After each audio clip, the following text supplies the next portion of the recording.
Napadaan sina Annalyn at Lyndon sa tulay. Maraming tao ang nagkakagulo dito. Nagtanong sina Annalyn kung anong nangyari. Ibinalita ng isang matanda na may natagpo ang tao sa baba ng bangin. Pero hindi pa alam kung buhay pa ba. Inaya na ni Lyndon si Annalyn sa pupuntahan nila.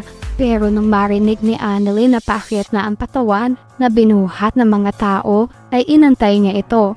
Tinatanaw niya hanggang makilala niyang ang lolo niya pala ito. Napasigaw siya at mabilis na tumakbo papunta sa lolo niya. Lumapit rito si Dr. Lyndon. Nagpakilala silang mga doktor at apo si Annalyn ng biktima. Inobserbahan ni Annalyn ang lolo at pinulsuhan. Nagtanong si Lyndon kung kamusta na si lolo. Sumagot si Annalyn, "Dok, buhay siya! Buhay siya!" Nagutos si Lyndon sa team ng ambulansya na umalis na sila at sa East Ridge dadalhin ang lolo. Lumayo sandali si Annalyn at tinawagan sina RJ. Napansin ni RJ na umiiyak si Annalyn. Sabi ni Annalyn, "Pero tay, buhay po siya. Dadalhin na po namin siya sa East Ridge." Nung marinig ito ni Giselle, nagmadali na siyang mag-aya sa East Ridge kasama sina RJ at ang mga pulis. Sumakay si Annalyn sa ambulansya at si Doc Lyndon naman sa kotse niya. Susunod siya. Samantala dahil nag-aalala si Zoe na baka alam na ni na RJ ang totoo sa pagkatao niya, gusto niya rin makibalita kung nakita na ba ang lolo niya. Tinawagan niya si RJ. "Hello Dad, ano pong balita sa operasyon ng mga pulis? Nakita na po ba si lolo?" Sumagot si RJ, "Zoe, nasaan ka? It's been a while, hindi kita nakikita. Hindi na-rescue ang lolo mo ng mga pulis, pero nakita na ang lolo mo. Papunta na kami sa East Ridge. Buhay ang lolo mo." Umiiyak si Zoe, galing sa pakikipagtalo sa mami niya.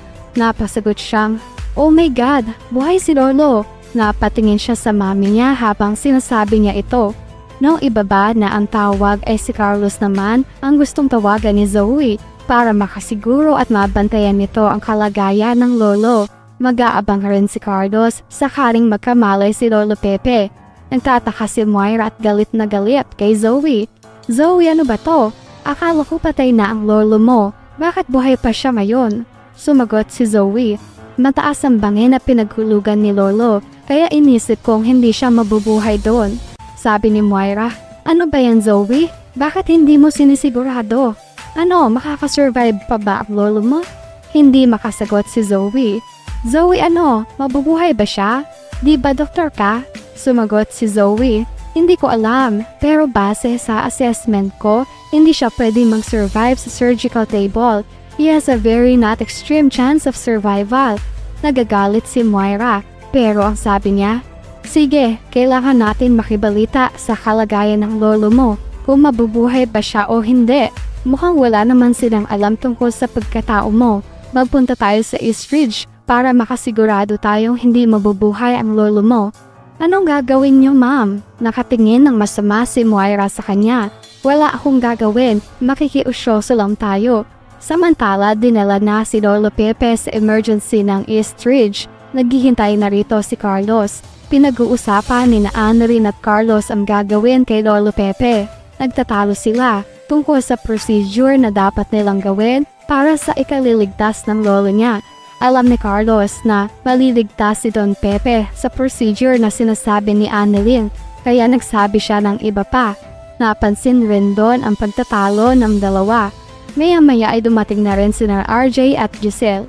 Samantala, ito na nga ang oras ng operasyon. Sina Doc Carlos, Annalyn at Lyndon ang mag-oopera kay Don Pepe. Tinanong ni Carlos si Annalyn dahil nangyari na ito sa ninong niya noon. "Annalyn, okay ka lang ba? Kaya mo ba?" Ganon din si Lyndon. "Same question, Doc. Lolo mo si Sir Pepe. Kaya mo ba?" Habang nagaganap ang operasyon, nagpunta rin sina Moira at Zoe.